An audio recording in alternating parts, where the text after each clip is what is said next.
Shalom, selamat sore Bapak Ibu yang terkasih di dalam Tuhan kita Yesus Kristus. Perkenalkan, nama saya Lilianti, saya seorang dosen yang berasal dari Institut atau Lembaga Institut Agama Kristen Negeri Palangkaraya.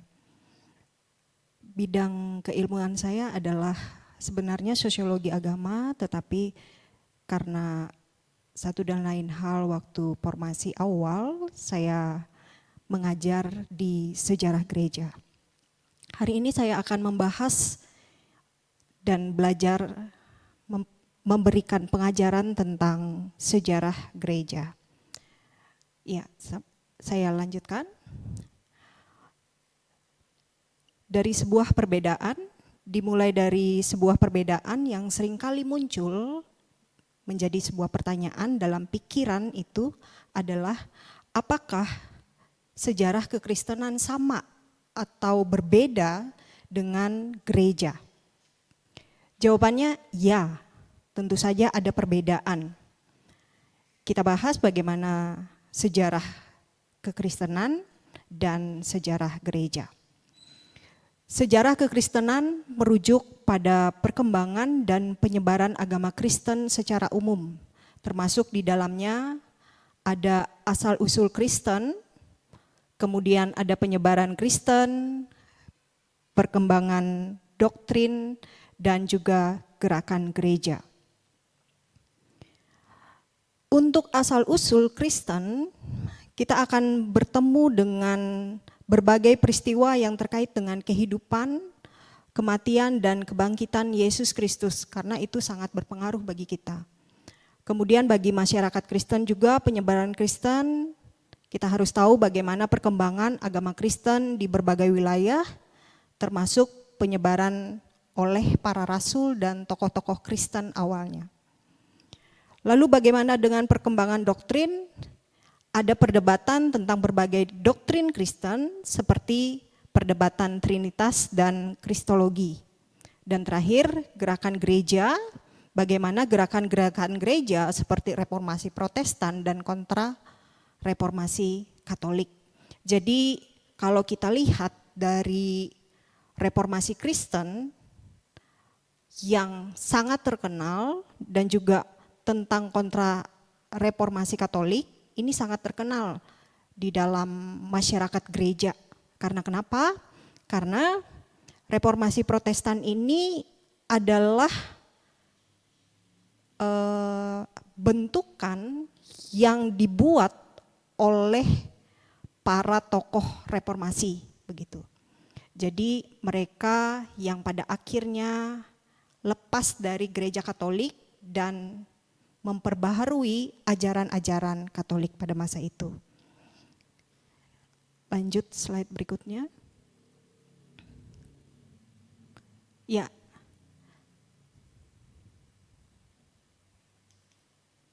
Sejarah gereja mengarah, sedangkan berbeda dengan sejarah gereja ya. Sejarah gereja mengarah pada perkembangan dan penyebaran gereja-gereja Kristen secara khusus. Misalnya tentang sejarah gereja lokal, lalu kemudian sejarah denominasi, lanjut lagi sejarah lembaga gereja, dan yang keempat adalah sejarah tokoh-tokoh gereja. Tentang sejarah gereja lokal seperti adanya sejarah gereja di Yerusalem dan Antioquia serta Roma. Di sini gereja itu mulai berkembang, terutama pada masa itu adalah gereja yang ada itu lahir di wilayah Asia Kecil pada mulanya. Nah, kemudian sejarah denominasi, lanjut lagi tentang denominasi Kristen seperti Katolik. Kemudian dari Katolik ini dia pecah menjadi gereja Ortodoks. Setelah gereja Ortodoks ini, kemudian ada juga gereja Protestan dan juga aliran-aliran kekristenan lainnya.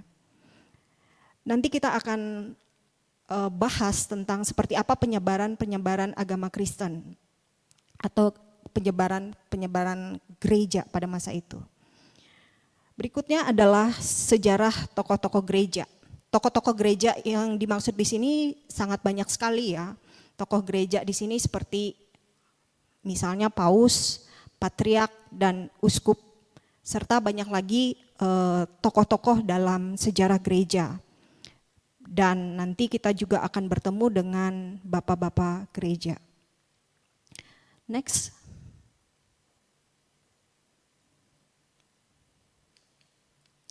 Kesimpulannya dari yang pertanyaan tadi, dalam beberapa kasus sejarah Kristen dan sejarah gereja itu sudah kita tahu bahwa dia adalah sesuatu yang berbeda. Nah, namun sejarah gereja Kristen dan sejarah gereja itu seringkali tumpang tindih. Secara umum, sejarah kekristenan lebih luas dan mencakup aspek-aspek yang lebih umum. Sedangkan sejarah gereja lebih khusus dan mencakup aspek-aspek yang lebih spesifik.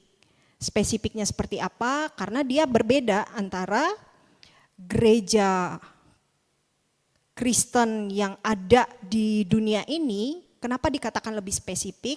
Karena ada berbagai macam aliran-aliran gereja. Seperti misalnya aliran Lutheran, Calvin, kemudian Anabaptis, dan lain sebagainya. Saya lanjutkan. Untuk mengetahui bagaimana sejarah gereja itu, kita harus tahu dulu tentang arti dari sejarah. Ya, sejarah bukan sekedar rentetan atau tumpukan peristiwa, cerita, dan juga data tentang masa lalu. Sebab banyak peristiwa masa lalu yang tidak punya nilai dan makna historis. Berbeda dengan sejarah gereja. Kalau sejarah gereja itu mempunyai nilai dan makna historis. Bedanya adalah kalau yang tidak mempunyai nilai itu seperti hal-hal yang hari ini kita lalui begitu tidak ada nilai, tidak ada makna, maka itu ya boleh dikatakan sebagai masa lalu, tetapi dia bukan merupakan sejarah.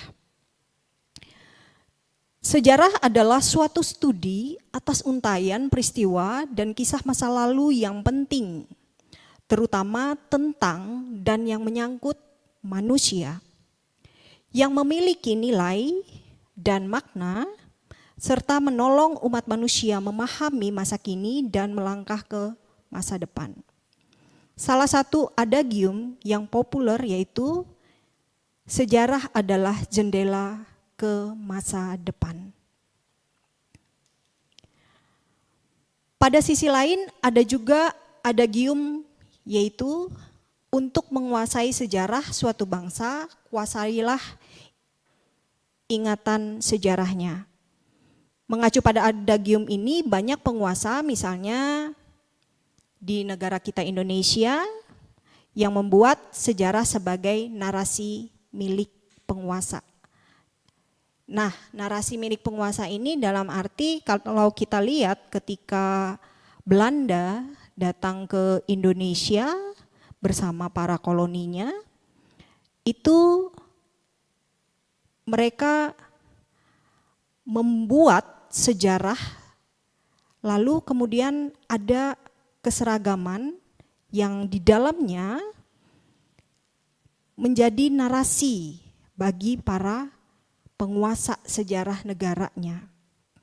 Lanjut lagi tentang sejarah secara teologis harus ditegaskan Tuhan Allah lah pencipta sekaligus pelaku utama sejarah. Jadi kalau kita lihat Tuhan itu pencipta sekaligus pelaku utama dari sejarah yang mengikut sertakan manusia sebagai pelaku sejarah termasuk di dalam sejarah kekristenan ataupun sejarah gereja. Dari sini kita tahu bahwa Allah itu sangat berkontribusi di dalam kehidupan manusia dan juga sejarah. Saya lanjutkan lagi tentang bagaimana, apa sih arti dari gereja.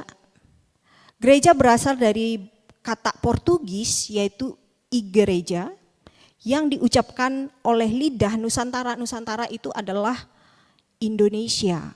Pada masa lalu sebelum Indonesia merdeka,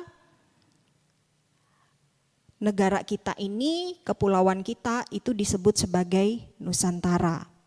Dengan meninggalkan, jadi dikatakan di sini bahwa sejarah gereja berasal dari kata Portugis igreja yang diucapkan oleh lidah Nusantara dengan meninggalkan huruf akhiran i. Jadi kalau di Indonesia jadi gereja, bukan igreja. Kata igreja bersaudara kata dengan Spanyol atau iglesia yang berteman dengan kata Prancis yaitu église serta sepupu dengan kata Italia yaitu cesia, yang semua berasal dari kata Latin yaitu ecclesia serta kata Yunani itu ekanonia. Sumbernya adalah kahal dalam teks Ibrani kuno. Yang di PL itu tidak terbilang jumlahnya, dipakai untuk mengungkapkan perjumpaan anak cucu Abraham bila mau berbakti kepada Allah. Jadi kalau kita tahu, kita lihat gereja itu sebetulnya sudah dibahas di dalam Perjanjian Lama. Kisah-kisah tentang perjumpaan anak cucu Abraham, bagaimana mereka berbakti kepada Allah, itu merupakan ungkapan dari kata itu tadi, eklanonia begitu. Itulah sebabnya pada dasarnya gereja mau menunjukkan dalam tanda kutip di sini paguyuban orang yang percaya kepada Allah.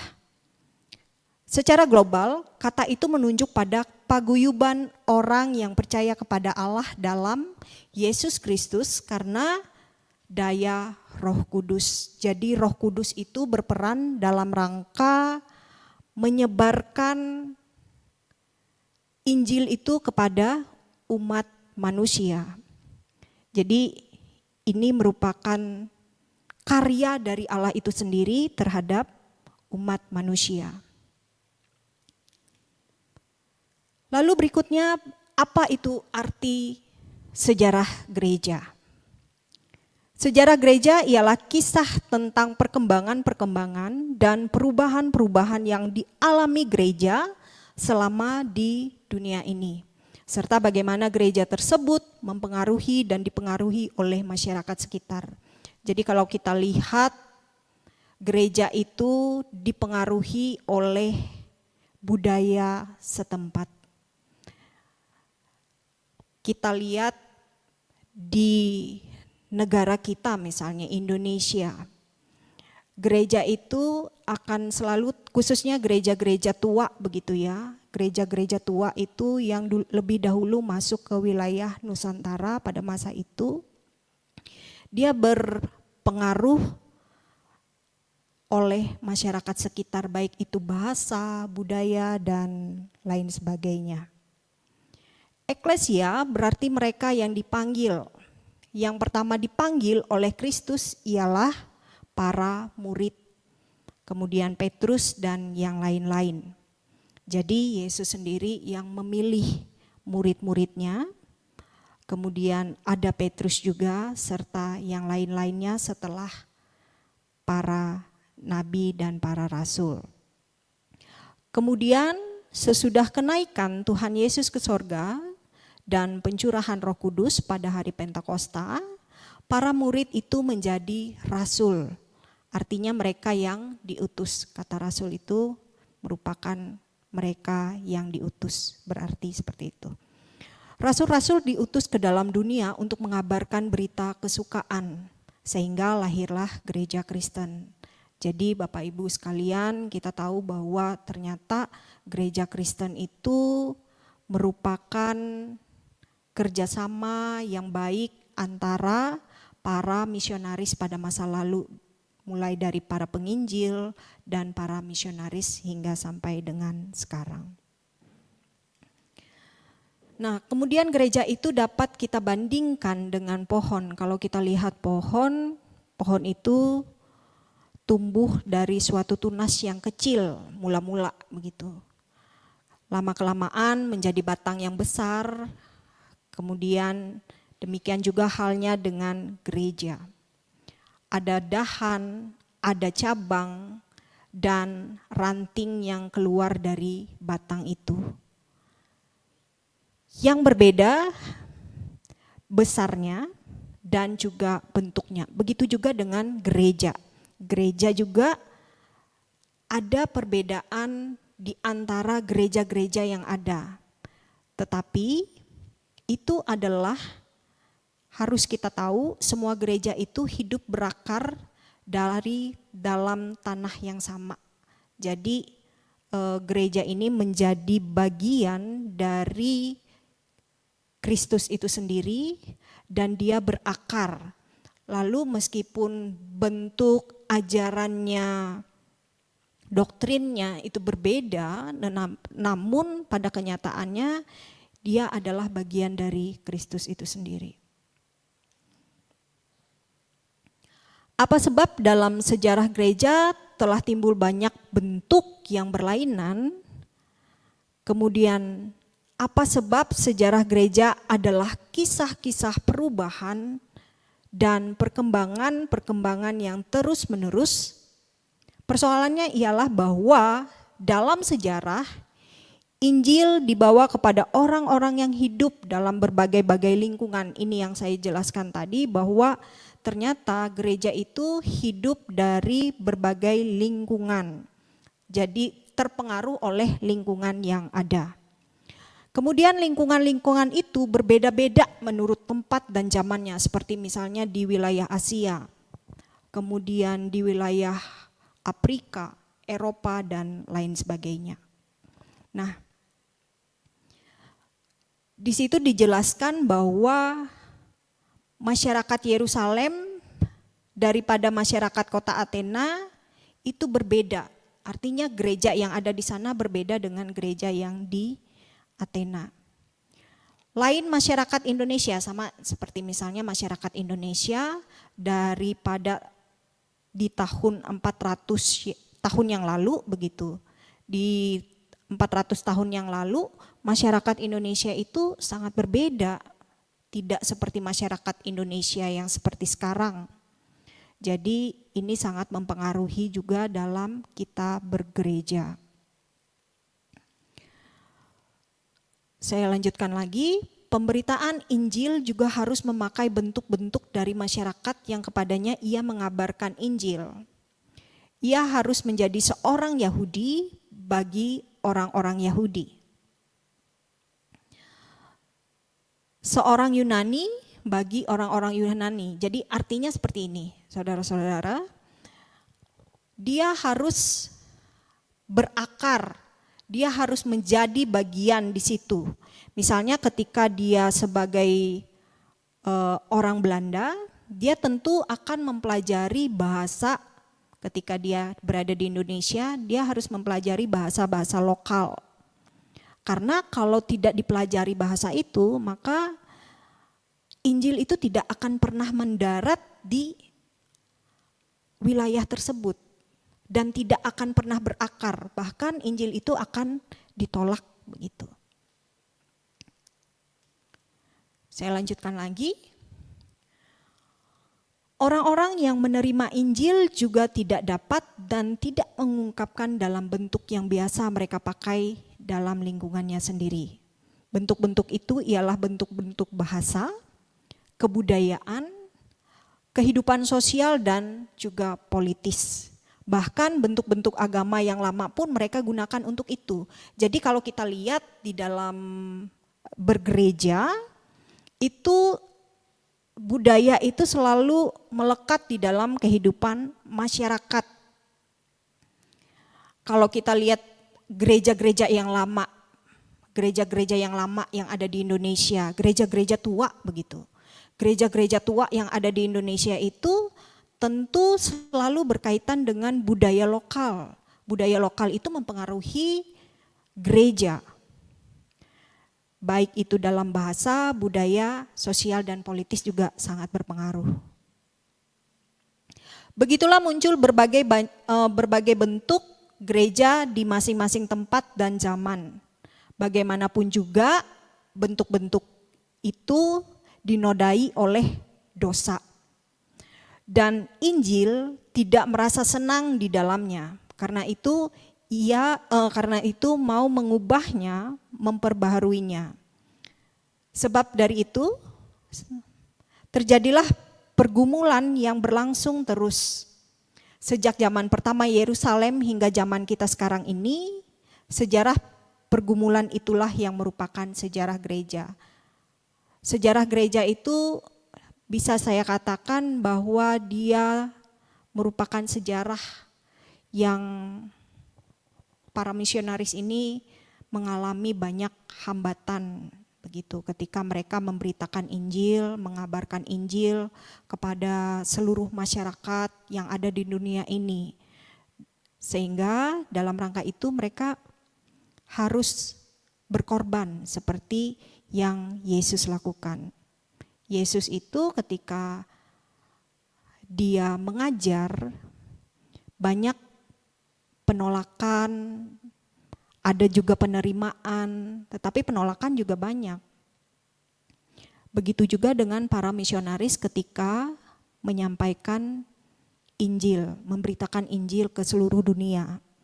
Banyak sekali, banyak perkara yang mereka hadapi.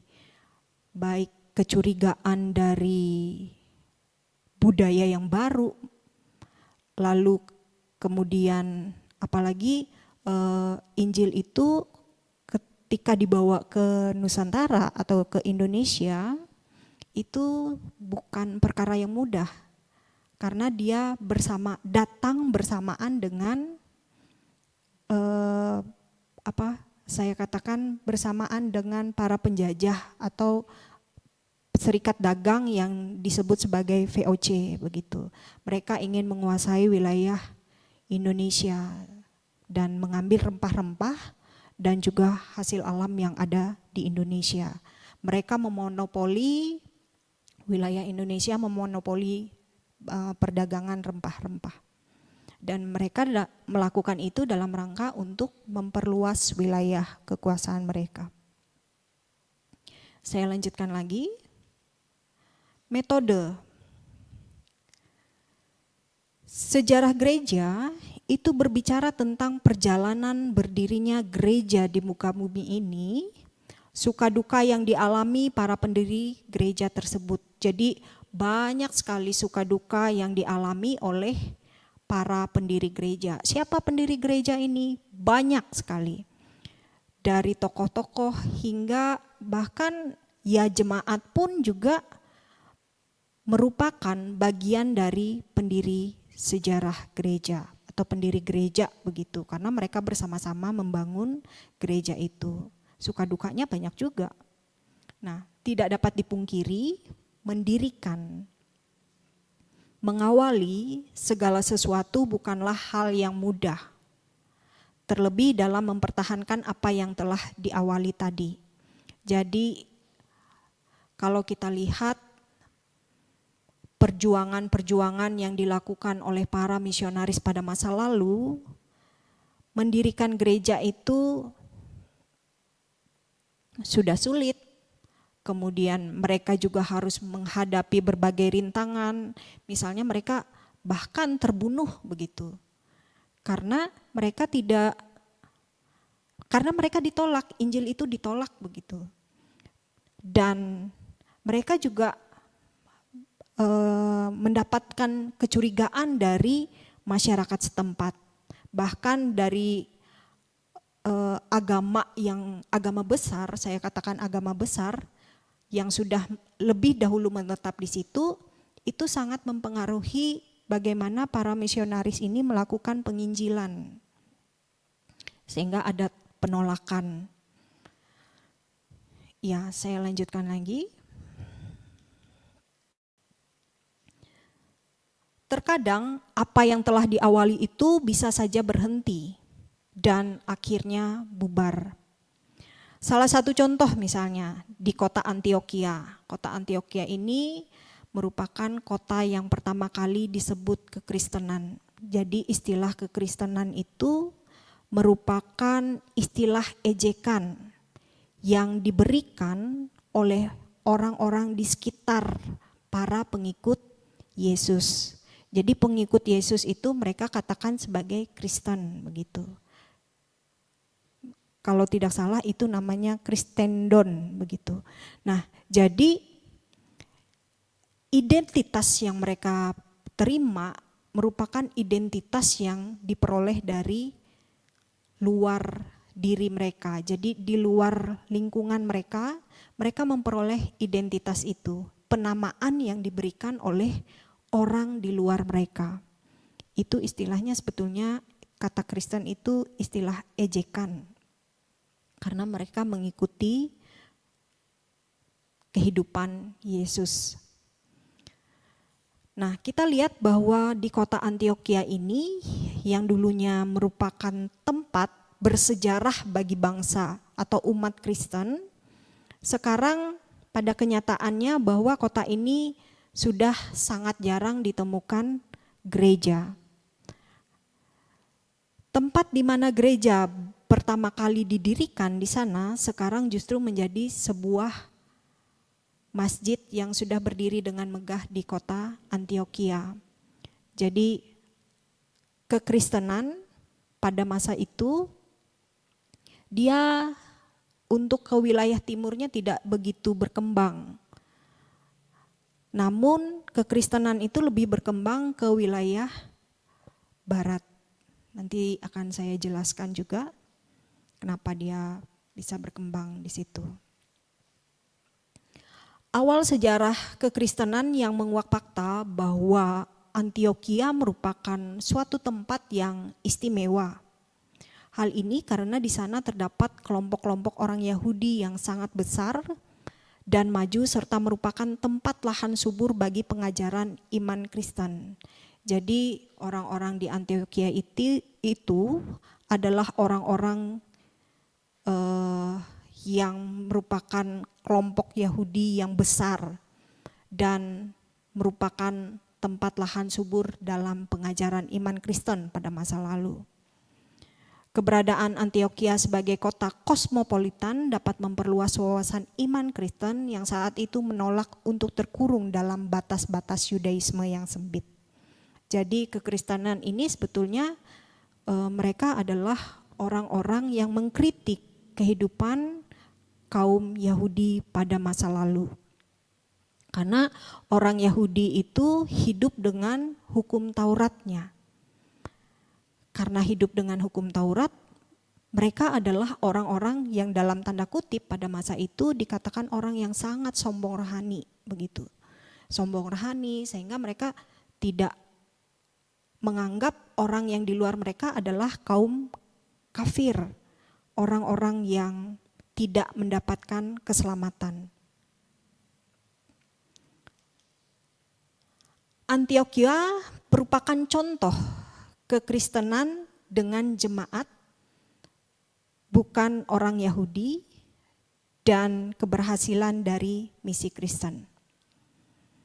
Kota Antiokhia terletak di wilayah Asia, tepatnya di Asia Kecil atau Anatolia, yang sekarang menjadi bagian dari, kalau kita lihat dia menjadi bagian dari Turki modern. Kota Antiokhia terletak di tepi sungai Orontes di provinsi Hatay atau Turki. Kota Antiokhia ini memiliki lokasi yang strategis karena persimpangan jalur perdagangan antara timur dan barat. Akses ke Laut Tengah melalui sungai Orontes. Jadi kekristenan pada masa itu adalah sudah majunya justru ke wilayah barat ketimbang ke wilayah timur. Dari keberadaan jemaat di Antiokhia lah, maka konsili atau bisa dikatakan konsili itu sebagai sidang resmi para uskup dan wakil beberapa gereja yang diundang. Dengan tujuan merumuskan suatu ajaran atau disiplin gereja. Nah, kita lihat di sini bahwa wakil-wakil beberapa gereja yang diundang ini merumuskan, membuat keputusan undang-undang di dalam kekristenan. Apa yang harus mereka lakukan, apa yang harus mereka kerjakan saat itu. dan apa yang menjadi kebutuhan para jemaatnya. Nah, ini keberadaan jemaat di Antioquia ini, Yerusalem merupakan tempat yang strategis pada waktu itu untuk membebaskan orang-orang Kristen yang bukan Yahudi dari beban hukum dan aturan Yahudi. Jadi kalau kita lihat bahwa orang-orang Yahudi, orang-orang yang bukan Yahudi pada masa itu, mereka dalam tindakan mereka itu semua pada awalnya diatur oleh orang Yahudi. Karena kenapa? Karena ada aturan Yahudi begitu. Jadi tidak sembarangan. Jadi istilahnya kekristenan itu muncul karena mereka tidak mengikuti ajaran-ajaran yang sebelumnya ada, dan Yesus ini sebagai pembaharu dari orang-orang Yahudi yang mereka sangat taat dan tunduk kepada hukum Taurat. Nah, karena mereka tunduk dan taat kepada hukum Taurat, maka kehidupan mereka sangat kaku begitu. Sangat istilahnya ya sombong rohani, berdoa saja di pinggir-pinggir jalan supaya orang lain melihat mereka. Nah, ini yang dikatakan oleh Yesus tidak seperti itu, dan mereka hanya mengklaim diri mereka umat pilihan Allah. Saya lanjutkan kembali. Sejarah gereja dalam dunia teologi, karena kita berada di Indonesia, maka saya membagi ini menjadi 3 bagian. Yang pertama, sejarah gereja secara umum, atau itu secara dunia begitu. Kemudian karena kita di wilayah Asia, maka yang akan kita pelajari nanti bagaimana sejarah gereja, perkembangan gereja yang ada di Asia.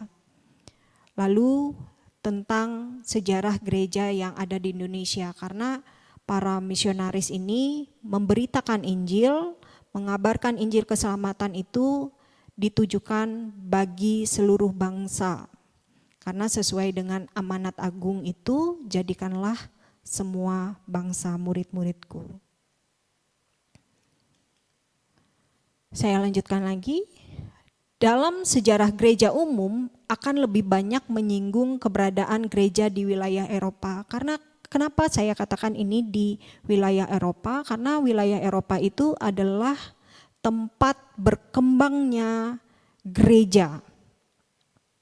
Itu mereka sangat bersemangat dalam melakukan penginjilan ke seluruh wilayah dunia. Belahan dunia itu mereka melakukan berbagai macam penginjilan, tapi seringkali penginjilan ini disertai dengan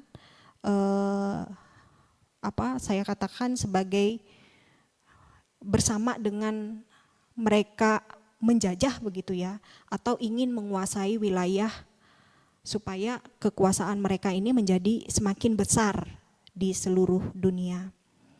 Makanya kalau sejarah gereja ini bisa dikatakan kalau zaman nenek moyang kita dulu, mereka sebetulnya menolak agama Kristen karena mereka menganggap bahwa gereja itu atau Kristen itu adalah agama yang menjajah atau agama penjajah begitu.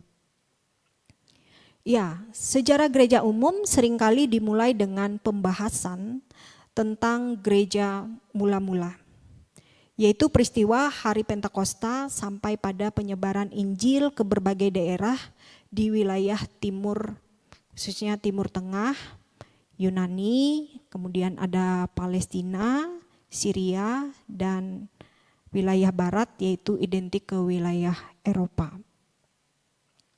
Hal ini didasarkan pada anggapan bahwa gereja dimulai pada peristiwa Pentakosta.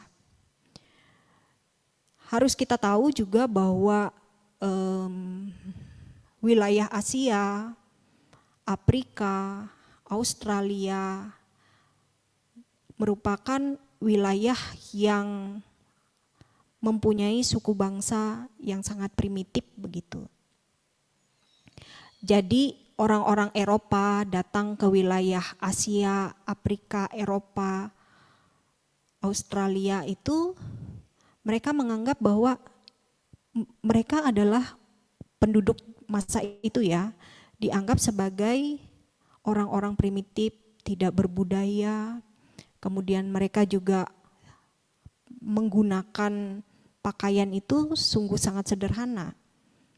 Di Indonesia misalnya masih mempergunakan pakaian yang terbuat dari kulit kayu, ada juga yang terbuat dari kulit binatang.